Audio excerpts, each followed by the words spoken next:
Je suis le docteur Ndene Mbodj. Je suis actuellement en service au niveau de l'université Gaston Berger de Saint-Louis. Je suis coordonnateur de la cellule de communication du CROUS.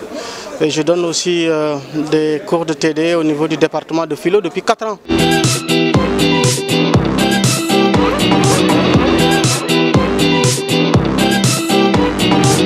J'ai appris à écrire très tôt. Je crois que j'ai l'écriture ou les mots au bout des ongles.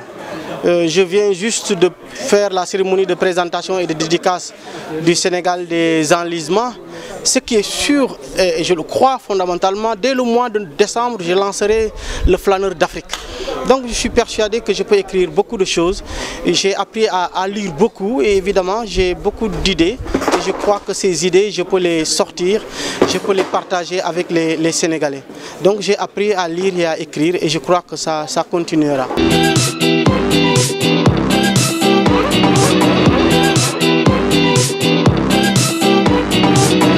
Le Sénégal des enlisements est un livre qui parle du Sénégal et qui a pris pour prétexte les 12 ans du régime libéral de 2000 à 2012.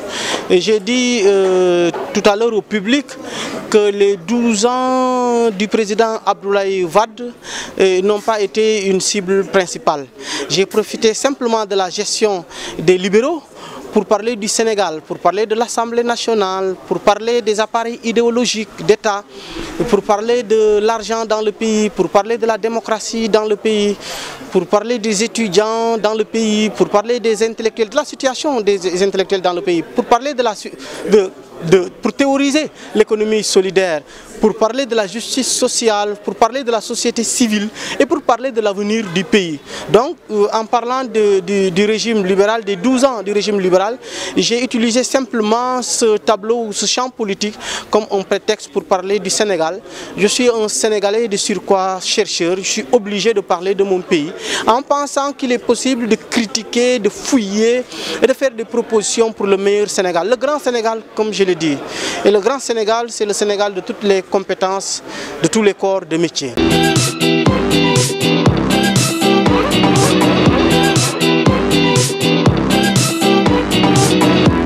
La situation politique actuelle, nécessairement, un texte portant sur Macky, 2 points, des discours aux faits m'intéresse beaucoup.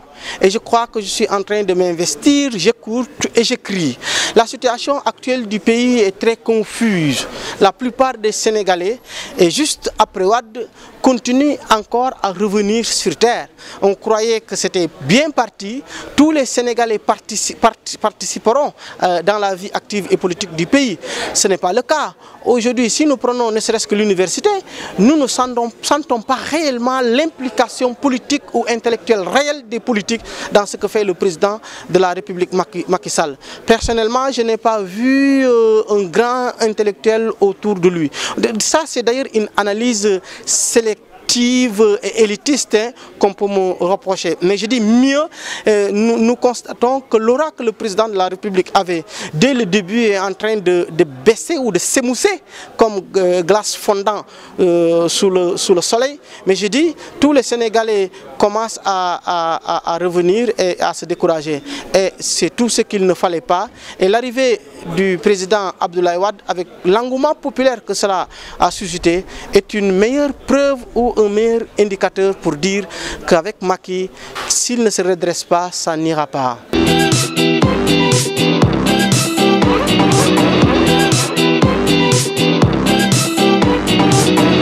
Koucha est un Sénégalais qui n'est pas normal, il est extraordinaire.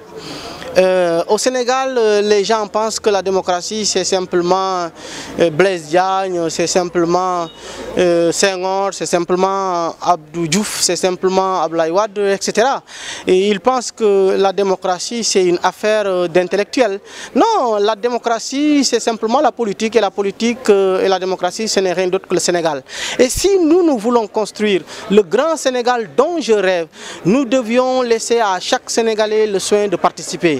Et Koucha, qui est un artiste. Et généralement, on a l'habitude de penser que les artistes ne contribuent pas politiquement, ce qui est un préjugé ou une pseudo-science. Au contraire, avec Kouthia, j'ai dit dans ces 11 pages, dans le livre, que Kouthia fait mieux que ceux qui sont chargés dans le gouvernement de la communication institutionnelle. Lui et avec lui et sur son plateau, il arrive à démocratiser l'information et il arrive à inventer, à créer un espace public que les Sénégalais partagent. Chaque Sénégalais, qu'il soit professeur agrégé, qu'il soit cheminot, qu'il soit paysan, qu'il soit étudiant, chacun peut l'écouter, chacun peut le comprendre.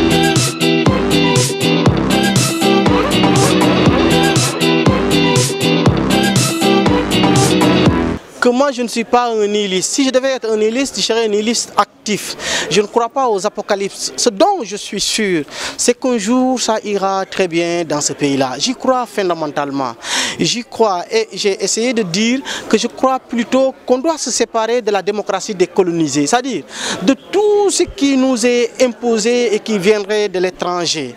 Nous devions avoir une démocratie éthique. Une démocratie qui a des valeurs éthiques individuelles, une démocratie qui a des valeurs éthiques communautaires, une démocratie qui a des valeurs éthiques corporatistes. C'est cette démocratie dont je rêve. Je rêve de cette démocratie-là et je me battrai pour cette démocratie-là. Je ne crois pas à une autre démocratie qui ne correspond ni à notre culture et ni à notre passé, encore moins à notre avenir.